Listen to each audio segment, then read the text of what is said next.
લોકસભા ચૂંટણી 2024ના ત્રીજા તબક્કાના મતદાન માટે થોડીવારમાં પ્રચાર પડઘમ શાંત થશે. જાહેર સભાઓ અને રેલીઓ પર પ્રતિબંધ. હવે ઉમેદવારો ડોર ટુ ડોર અને ખાટલા પરિષદ કરી શકશે. 7મી મંગળવારે ગુજરાત સહિત 12 રાજ્યની 94 બેઠક પર ત્રીજા તબક્કાનું મતદાન. ચૂંટણી પંચ દ્વારા મતદાનને લઈ તૈયારીઓને આખરી ઓપ અપાયો. 1351 ઉમેદવારો ત્રીજા તબક્કામાં ચૂંટણી મેદાન.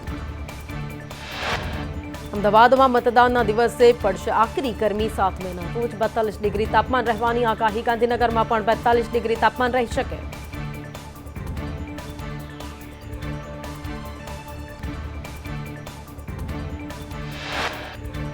આવતીકાલથી સૌરાષ્ટ્ર, કચ્છ અને દીવમાં 5 દિવસ હીટવેવની આગાહી. 6 અને 7 મેના રોજ પોરબંદર, ભાવનગરમાં ગરમીનું એલર્ટ.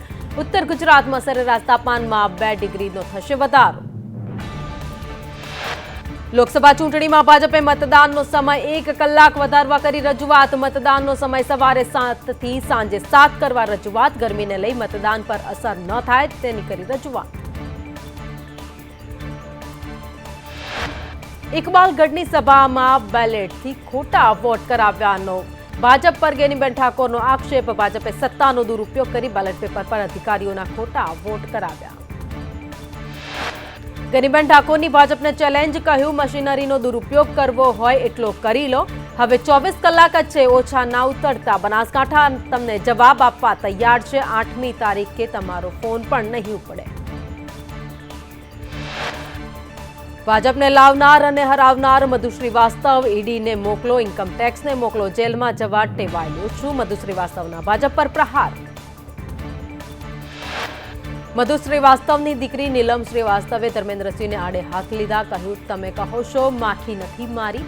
પાસામાં ગયા ત્યારે અમારા લેટર હેડ પર છૂટ્યા છે. નડિયાદમાં ધારાસભ્ય પંકજ દેસાઈની આગેવાનીમાં મુખ્યમંત્રી ભૂપેન્દ્ર પટેલે બાઇક રેલી યોજી. અલગ અલગ વિસ્તારમાંથી પસાર થઈ રહી છે બાઇક રેલી. મોટી સંખ્યામાં ભાજપ કાર્યકર્તાઓ રેલીમાં જોડાયા. કેન્દ્રીય મંત્રી અને પોરબંદરના ભાજપના ઉમેદવાર મનસુખ માંડવિયાએ કહ્યું, હું પહેલા પાર્ટીનો કાર્યકર્તા છું અને પછી ઉમેદવાર છું. અમે ઘરે ઘરે પ્રચારમાં સ્લીપ અને પીએમ મોદીનો સંદેશો પહોંચાડી રહ્યા છીએ. પોરબંદર લોકસભા બેઠકના ભાજપના ઉમેદવાર મનસુખ માંડવિયાએ સુપેડીના મુરલી મનોહર મંદિરે 52 ગજની ધજા ચડાવી. પોરબંદર બેઠક પર જ્વલંત વિજય મળે તે માટે ધર્મપત્ની સાથે મુરલી મનોહરના દર્શન કરી આશીર્વાદ લીધા.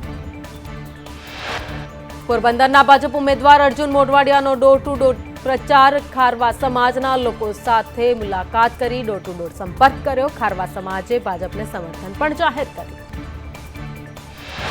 નવસારી બેઠક માટે પ્રચાર કરતા હર્ષ સંઘવીએ કહ્યું, પીએમ મોદીએ કરેલા કામ માટે નવસારીના લોકોનો પ્રેમ અહીં દેખાય છે.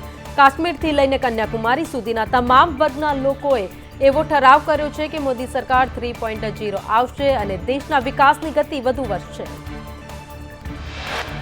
રાજકીય પક્ષો દ્વારા છેલ્લી ઘડીનો ઝંઝાવાતી પ્રચાર કરવામાં આવી રહ્યો છે. ત્યારે ગાંધીનગર ખાતે પણ મોટી સંખ્યામાં લોકોએ ભેગાથી ગૃહમંત્રી અમિત શાહને જીતાડવા માટે આહવાન કર્યું. રાત્રે ભાજપના કાર્યકર્તાઓ દ્વારા ખાટલા પરિષદ અને સોસાયટીમાં બેઠકનો દોરનું આયોજન.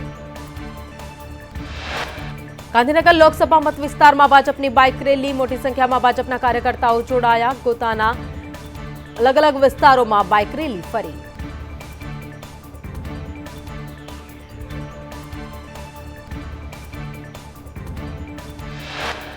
દહેગામમાં ભાજપ ઉમેદવાર હસમુખ પટેલે રેલી યોજી ચૂંટણી પ્રચાર કર્યો. મોટી સંખ્યામાં કાર્યકર્તાઓ ભાજપની રેલીમાં જોડાયા.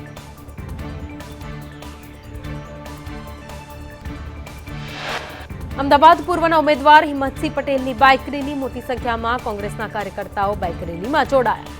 7 તારીખે જન સમર્થન મળશે તેવો વિશ્વાસ વ્યક્ત કર્યો. અમરેલીમાં ભાજપના ઉમેદવાર ભરત સુતરિયાએ ડોર ટુ ડોર પ્રચાર કર્યો. તેમણે કુકા વાવના વેપારી સાથે મુલાકાત કરી. વેપારીઓએ ભરત સુતરિયાનું સ્વાગત કર્યું. અમરેલીમાં ભાજપના ઉમેદવાર ભરત સુતરિયાએ પ્રચારમાં એડી ચોટીનું ચોર લગાવ્યું. પ્રજા વચ્ચે જઈને પીએમ મોદીએ કરેલા વિકાસ કાર્યોના મુદ્દાઓ સાથે મત માંગ્યા. સુતરિયાએ કહ્યું, અમે 5 લાખથી વધુની લીડથી જીતશું. અમરેલી શહેર અને ગ્રામ્ય વિસ્તારમાં ભાજપના ઉમેદવાર ભરત સુતરિયાનો પ્રચાર. પટેલવાડી ખાતે યોજાયેલા રત્ન કલાકાર સંમેલનમાં ભરત સુતરિયાએ પોતાની જીતનો વિશ્વાસ વ્યક્ત કર્યો. સુરેન્દ્રનગરમાં ભાજપના ઉમેદવાર ચંદુભાઈ શિહોરાના સમર્થનમાં રેલી નીકળી. ભાજપ દ્વારા 2000થી વધુ બાઇક સાથે ભવ્ય રેલી.